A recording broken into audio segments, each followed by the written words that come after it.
We have the latest developments now from Russia's war on Ukraine. A top Ukrainian official is making a stunning revelation this morning about the number of Ukrainian soldiers killed in the fighting.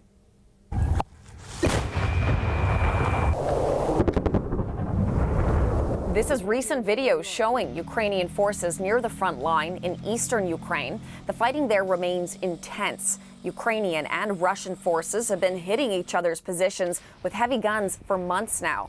Losses on both sides in that battle climb higher by the day. Abby Kuadasan is with us on this story from London this morning. So, Abby, the Ukrainian official making this revelation is a top advisor to Ukrainian President Vladimir Zelensky. So what has he been saying?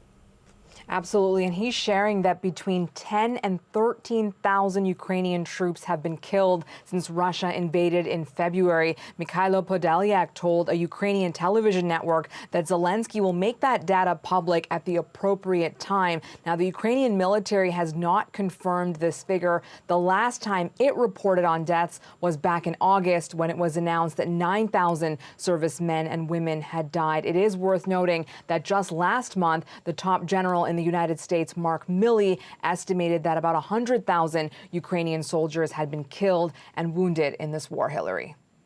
And Abby, Ukraine and Russia have not had any face-to-face talks since March, some of those early days of the war. So in the months since, we have heard from Ukraine's European allies, thinking about both Germany and France here, calling for new talks, potentially involving the U.S. So is there any new movement there?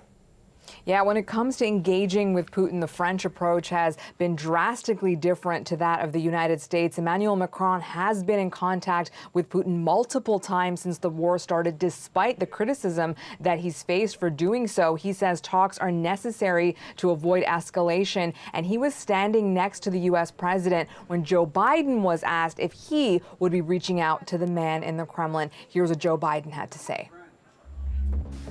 I'm prepared to speak with Mr. Putin if, in fact, there is an interest in him deciding he's looking for a way to end the war. He hasn't done that yet, but I'll only do it in consultation with my NATO allies.